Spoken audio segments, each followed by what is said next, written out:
Wheelchair tennis began in the late 70s, early 80s as a bunch of guys in Southern California and has now progressed to a worldwide participation. The only rule change in wheelchair tennis is the second bounce. The second bounce allows the player to play deeper in the court and, of course, allows the player that extra bounce on a shorter ball. As players progress, they will play less on the second bounce and attacking the ball and play always on the first bounce when possible. The second bounce a lot of times allows the player to, when they're caught in between the hops, to play it on the short hop. But you'll see as players get better and better, they will play more on the first bounce. Now the important thing to remember is that tennis is tennis. If you're playing in a wheelchair or you're playing standing up, you need stroke production, you need good movement, you need good recovery, and you need good tactics. It's important to remember that tennis is tennis.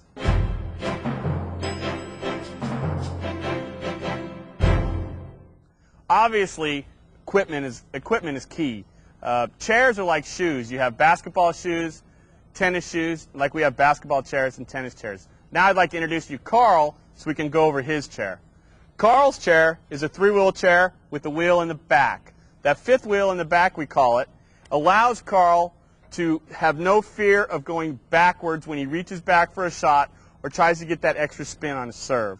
Also notice Carl has 20 degrees of camber, which allows the chair to turn really quickly. Tennis is a game of quickness, not necessarily speed. Also, we need to notice Carl's strapping. He has his feet strapped. He has his strap right above his knees, and he has a strap right on his hips. The goal there is we want the chair to move. Any move we make, we want the chair to move with us. As a competitive player, Carl's trying to get every advantage possible. So his front wheel, is a polyurethane wheel, basically a rollerblade wheel that's going to roll on a point as much as possible. That's going to allow for quick turns and quick bursts. Now his bigger wheels, his back wheels, are cable-spoked wheels, Spinergy tires, the same wheels that the best bicycle riders in the world are using, with high-pressure tires up to 120 pounds. All right, thank you, Carl. Now I'd like to introduce you to some grips. Now these are introductory grips. There's many grips on which to hit the ball. But when I have an introductory player on the forehand, I just like to teach them the shaking hand grip. Just go ahead and shake that racket's hand, and that is your forehand grip. That is an Eastern grip. On your backhand, I like to put your knuckle on that first bevel. There's 8 bevels on a racket, and that is your Eastern backhand grip. Now when we volley, we have a third grip, and that is your continental grip. Now the continental grip is your serving and volleying grip. We want to volley with the continental because at the net things happen rapidly. When we have a continental grip, we can go from here and here without changing our grip. The continental grip is also valuable when we serve. The continental grip puts your first knuckle on that second bevel. Now there's one more very important grip, and for that I'd like to introduce you to Josh. What we're going to go over now is the pushing grip. All right? What is so important to be able to push your chair like you're not even holding a racket, like it's just second nature. My very first coach had me push all over town one time with just the racket in my hands. So what we need to do is we need to put the grip up against the push rim, all right, and push in that forehand grip. Go ahead, Josh.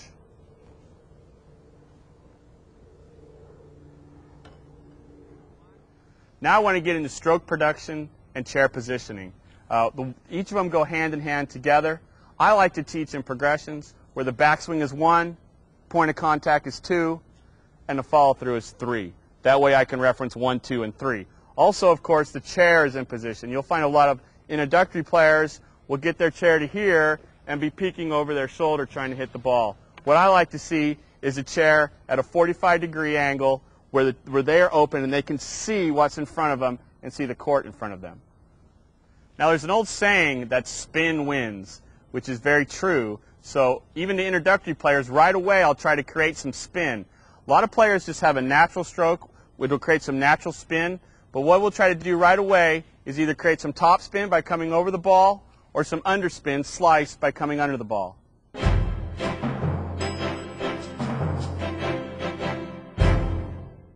Now, one of the obvious factors in playing wheelchair tennis is mobility and being able to get around the court. For that, I'd like to introduce Paul. Okay, now with Paul, we're in the pushing grip. He's going to do some raw mobility and just go chase the ball. Now he's going to recover back to the middle, and again for some raw mobility, we'll get him after the ball. All right, he's going to recover back. Always so important to recover back as quick as possible. Now this is going to be a 2-ball sequence where he's going to push, he's going to recover, and then have to pull. So he's going to go there, he's going to push, recover, and now he's going to have to pull some to get back to hit the ball. Very good, Paul. Again, here we go. Push, pushing him out a little farther. Excuse me, Paul. Recover back. Now Paul's going to show you some hand speed and really get after it. Go after the ball and recover back.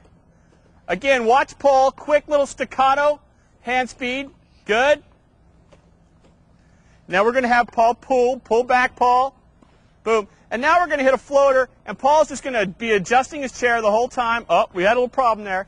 Paul's going to adjust his chair to get to the perfect hitting position to hit the ball. Thank you, Paul.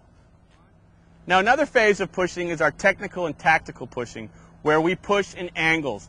Tennis is a game of angles, and we need to push our chair in angles. For that, I'd like Carl's help. What we're going to do here is Carl's going to push into the ball in an angle and then push back to this hub also at an angle. There he goes. Carl's pushing back to the hub. Now we're going to go to the backhand side where Carl pushes in and then pushes back to the hub. Now if Carl didn't push at an angle and just pushed in a straight line, he'd go ahead, get that ball, push in a straight line back, and then if I hit the ball behind him, he would not be able to get the ball. Now Carl's going to push properly into the angle, push in, he's going to push in there, goes ahead and gets the ball, pushes back. Now look, Carl can turn away from the ball and then push back to hit the shot. Now for the forehand. The forehand is the most natural of grips for the introductory player. What I like to teach is to keep our wrist firm and cocked. This is our wrist firm and this is our wrist cocked. What we want to do is keep it that way the whole way through the backswing to the point of contact, and then we can release our wrist and finish up high. This is the 1, this is the 2, this is the 3. The backswing, point of contact, and follow through. Okay, Josh. Josh is going to hit the ball. Good, Josh. He's going to recover back. Good, Josh. Now we're going to have Josh incorporate a little hand speed. Reach. Good, Josh. He's going to recover back. Always moving in angles. Good, Josh. Okay, here we go. Here comes Josh again. Keeping the wrist firm, Josh. Good job. Recover back. Now remember, we need to go out and reach for that ball. Reach for it, Josh. All right, recover back. Come on. Quick hands. Watch that ball, Josh. Lower your shoulders. Good. Recover back. Now, Josh, go ahead and go get this ball. Show us you can push. Good, Josh. Recover back. Now, Josh, I want you to slow your swings down and just find the strings there. There you go. Now we're going to find the strings and we're going to be cooking with gas. There it is, Josh. Thank you very much. Okay, now let's talk about the backhand. The backhand is predominantly the biggest struggle for the introductory player because the racket has to come all the way across your body. On the forehand side, you can sort of fake it a little bit if you're late, but the backhand is all about preparation. We need to bring this racket across our body. As we bring it back, we change our grip from the forehand to the backhand grip, again, with the 1 being the backswing, 2 being the point of contact, and the 3, the follow through. All right, Paul, you ready, son? Yeah. Paul's going to change his grip on the way back. He's going to recover back. Paul, we need you to open your chair. Open your chair up, Paul. Good. Recover back. Now, Paul, I want you to push in the angle. Push in the angle forward, Paul. Better. Recover back. Push in the angle, Paul. Push forward. Push forward, Paul. There you go. Now, Paul's going to freeze on his follow-through this time so we can get him to finish a little higher. Freeze, Paul. Freeze this time. Recover back. Again, Paul's going to freeze on the follow-through, which is a good teaching tool for him to finish higher. Now, that's fine that he's hitting the ball long because that's much easier to fix than hitting in the net. Now, Paul needs to work on pushing to the ball and getting his racket back earlier. Push to the ball. There you go, Paul. Now, the racket face a little too open, so we're going to try to get Paul to close his racket face. Looks like he had a little mental lapse there. Here we go. Paul's going to push forward, and that's much better. Now if we can get Paul to open his chair up to 45 degrees to the net, I think we can get Paul to hit a good backhand. Paul, now we're talking 1, 2, and 3s, all right? You have no 1. We need your 1 to be a take back. Bring it back more. Good. Bring the racket back. Paul needs to bring the racket back more. There we go. All right, Paul's going to push to this, and he's going to bring the racket back as he's pushing. Perfect, Paul. Thank you, Paul, very much. Now we're going to progress to volleys and overheads. Again, the most important thing when we volley is the continental grip. It allows us to go to forehand to backhand without changing our grip. All right, you ready, Carl? Here we go. Carl is going to let the ball come to him. He's going to find the flight of the ball and bring his racket forward. All right, here we go, Carl. Now, it's important on the volleys that there's no backswing and there's no follow-through. We're simply going to find the ball, find the path of the ball, and bring the racket forward. A couple backhands for Carl. Good, good, Carl. Now, Carl's played a little tennis, and he knows the angles. When we volley, we want to volley in angles. Now, good, Carl. When I hit a low ball, watch Carl get low by holding his chair and getting the ball back into play. Very nice, Carl. A couple backhands. Boom. Forehand. All right. Now we're going to throw up a couple overheads. Now, if I was feeding Carl overheads in practice, I would not feed from the middle of the court. I would be feeding from the alley. But for instructional purposes, Carl will now, oh, I'm sorry, Carl. That's what we call a bad feed. Here we go. Now Carl's going to hit a volley, move forward, and then the overhead. Carl needs to find the flight of the ball and also keep moving his chair. Volley, overhead. Move forward, Carl. Carl forgot to move forward there, and Carl needs to work on that. And then Carl needs to get around the ball there. Now, when we hit the overhead, we try not to have our shoulders parallel to the net, but instead 90 degrees so we can rotate our shoulders through the shot. Okay, Carl? So we're going to get to 90 degrees, rotate through. That's much better. There's a volley. Go to the backhand. Okay? Then we're going to go up with the overhead, and Carl's going to rotate his shoulders. Okay, let's do a little better job. Rotate and get around that, Carl. My bad. Here we go, volley. Okay? Down low, Carl. Good. Now let's get up, rotate the shoulders through the swing. Come on, your shoulders. Carl's shoulders right now are squared to the net. We need to get them at a 90 degree. There's his overhead. Thank you very much, Carl. Now for both the overhead and the volley, the rotation of the shoulders is key.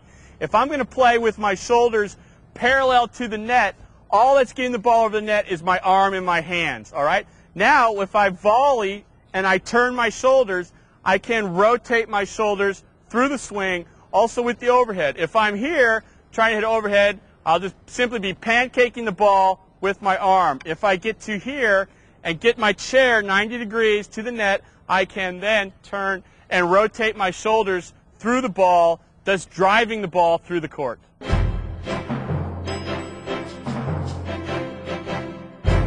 Now for serving. Serving for the introductory or novice player can at times be one of the most difficult to learn. We have Paul here right now, and what we're going to get Paul to do is, you'll notice his chair is at a 45-degree angle to his target, which is the serving square over his ball to land in that square. The first thing we'll teach in a serve is tossing. The toss is the most important aspect of the serve. When we toss the ball, we need to toss from our fingers, not from our palm. The fingers is where we have the most sensation and we can control the ball the best. We want to toss the ball up, out in front of us. I call it getting to the L. We get to the L, and then we reach up and snap our wrist at the top of the swing, bringing the racket down. We want to come up together. We want to go down together, and we want to come up together. All right? Paul is served maybe 20 times in his life, and we're going to see what he does here. Very good, Paul. Remember the wrist snap at the top of the swing? Notice Paul's coming down together and going up together. Now there we had a little toss. His toss came a little far behind us. Paul, we want that toss out in front.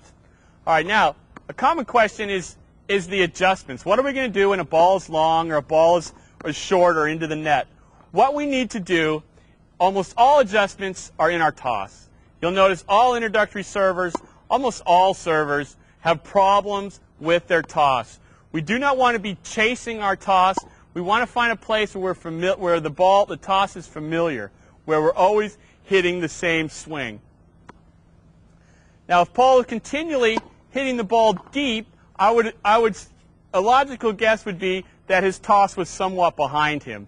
If Paul was driving the ball into the net too often, the logical guess would be that toss was too far in front. Also notice Paul is working from the short court. This is a great place to teach your serving for your introductory players. Again, that toss is a little behind you, Paul. Toss that ball out in front. There you go. Paul, I want you to go ahead and reach out like this, out in front. That's where you want your toss. Look up there. You want to be able to reach for that ball. Don't let that ball drop, and go ahead and reach for it. Now, we had a little toss issue there. Okay? We're going to throw the ball from our fingertips. Now, look at your chair. It's 45 degrees towards its target. There it is, Paul. Very nice. Now, the next thing we need to incorporate is service return. For that, we're going to bring Carl in. And the biggest thing on the return is that we are able to hit and then recover back to the middle to play the next ball. Let's see how Carl does. Let's see how Paul does here. So nice. Very nice, Carl. Now, Carl needs to recover quicker back to the middle of the court. He did a good job in coming forward and hitting the ball, but he needs to do a better job of recovering back. Okay, Carl? Okay. That's where you learn the all-important value of the call out. Okay? That was just wide. Carl hit, and now watch as Carl's recovered. Very nice job, Carl.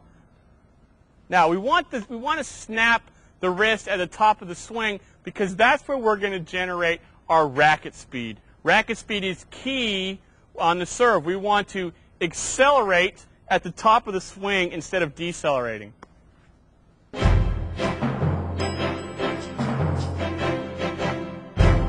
It's important that even though there is a second bounce allowed in wheelchair tennis, that we attack the ball on the first bounce. What I'm going to do now is I have all three players on the other side of the court, and I'm going to hit a shorter ball, and I'm going to push them to take the ball in the first bounce, thus bringing them into the court so they can drive the ball through the court. All right, Paul, here we go. First bounce, Paul. First bounce. All right, next in line's Carl. Let's go, Carl. I want you to come on that first bounce, attack that ball, attack it. Very nice, Carl. Josh, here we go. Off the first bounce, Josh. Don't let it bounce twice. Very good, Josh. All right, now we're going to go on the backhand side. Off the first bounce. Here we go. Very nice, Paul. All right, a little shorter ball. I'm going to test Carl here. He's got to come forward. Very nice, Carl. All right, Josh, here we go. First bounce, buddy. Good. All right, let's try it again on the backhand side. And I'm really going to hit the ball at a little more of an angle. So you got to push even more. Close that racket face, Paul. Here we go. Very nice. And here we go, Josh. Come on, Josh. Get there, buddy. Nice try. Now, that is hitting off the first bounce. As I said before, spin wins. We want to create spin.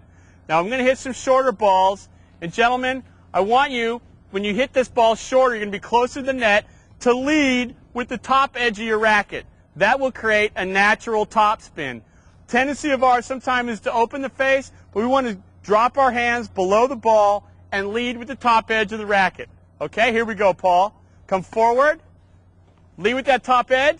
Come on, where's that first bounce, Paul? Carl, forward.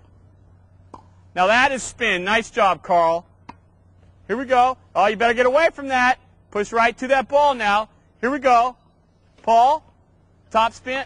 There you go. Lead with the top edge of the racket, Paul.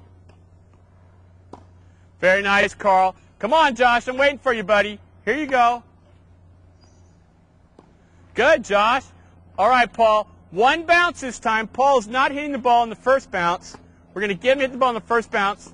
There is spin. Nice shot, Paul Morrell. Now we don't want to move laterally, like I said before. We need to move in angles.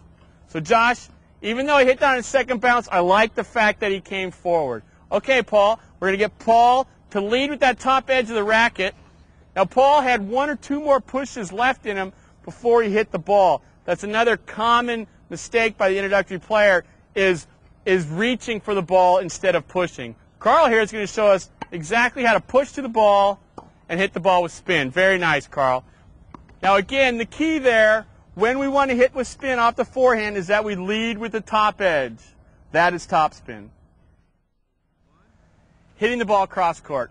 We want to teach our players how to hit the ball cross court.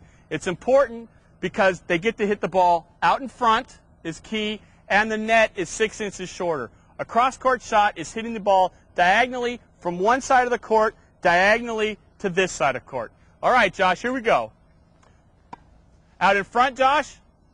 Okay, here we go, Paul. That's all right. Paul was trying to hit it over here to my right. Come on, Carl. There's a cross-court shot. Now, we need to push to the ball. Now, what is also important is that when we're pushing, we need to sometimes stop our chair and set our chair. If we keep pushing through the ball, you'll see you've just seen what happens. The ball will get right up on you. Just go, Paul. Get that ball cross court, set your chair. Let's drop our hands below the ball. Hit the ball cross court. Very nice. Let's go, Josh. Now set your chair this time. Stop. Again, Josh didn't set his chair. His chair rolled right through the ball. This is a common mistake for the introductory player. Now we're going to put him a little wider. Set your chair, Josh. See how your chair's still rolling, Josh? Josh right now is having a problem setting his chair, putting on the brakes, and hitting. Come on, your hand went below the ball. There's a nice, beautiful cross-court shot. Drop your hands below the ball, Paul. Now, Paul's having a problem, we talked about this earlier, of not keeping our wrist firm. You've noticed Paul's just snapping his wrist through the hitting zone, and that's another common tendency for the introductory player. All right, Carl. Scoot there. You got to get out the way there, young man. Very nice. All right, now we're going to go to cross-court backhand. What's really valuable in the cross-court backhand is that we got to prepare early, okay? Another common problem for the introductory player is late preparation on the backhand because that racket's got to come all the way across our body. Paul will be going first. Again, Paul did not push forward to the ball there. Good, Josh. Now we got to push in, boys. Very good, Carl. All right, Paul, moving that angle. Moving that angle. Very good, Paul. Very good. Josh, that was my fault. I'm sorry, buddy. Here we go.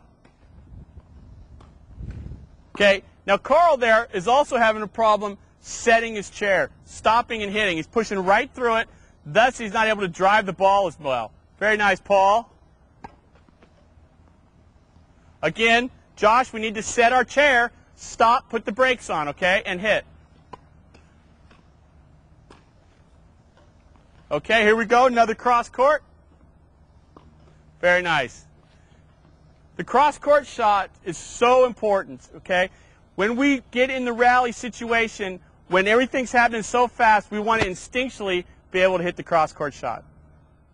Now, we're always wanting our players to feel the ball. Feel the ball on the strings, have control of the ball. I like to teach drop shots as a specialty shot.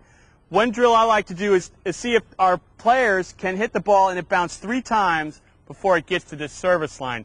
What we want to do is really shorten our backswing so we hardly have a backswing and just feel the ball, open the racket face, and bring it forward. Very nice, Carl. Rotate out of the way, please. Here we go. Very good. This drill is great because it allows us to just feel the ball on our strings. Right there, Josh had a bit of a backswing. We want to eliminate that. There we go. Carl had no backspring, brought the racket forward. The ball bounced 3 times before the service line. Little big backswing there by Paul. Paul, we need to shorten that backswing. Josh, no backswing. There, that's all right. Feel that ball in the strings. There's no follow through either. What this just allows our introductory player is to know that there's more than just bringing the racket back and bringing it forward. We need to use this whole court, and specialty shots, such as that nice shot, Josh, are a good way to do that. Now we're going to go off the backhand side. Very nice, Paul. Come on, Josh. Don't bring that racket back so much.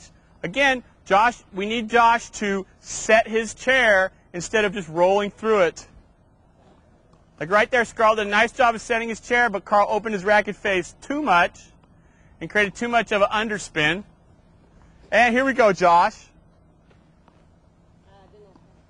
That's all right, Josh. Very nice, Carl. 1, 2. Almost a perfect drop shot by Carl. Now again, the key to the drop shot is to really almost eliminate your backswing, bring the racket forward, open your racket face, and deaden the ball. That is a drop shot. Another exciting concept of wheelchair tennis is the one-up, one-down, where you'll play a doubles match with 2 able-bodied partners and 2 wheelchair partners. This allows, obviously, for interaction with the able-bodied world and to compete against able-bodied people. There is a great joy for myself being able to compete against someone like yourself in the able-bodied world. I love pounding the ball like that. I love trying to execute, and I love trying to win over my able-bodied partner. Tennis translates so well into the able-bodied world because we can do that. For example, my friend of mine, who is also in a chair, and I will play his wife and my girlfriend in a doubles match. And it just adds another layer to our relationship, to our friendship, and just to everything we do, that we are able to compete on a level field like that. Tennis it needs a lot of enthusiasm if you're going to teach it.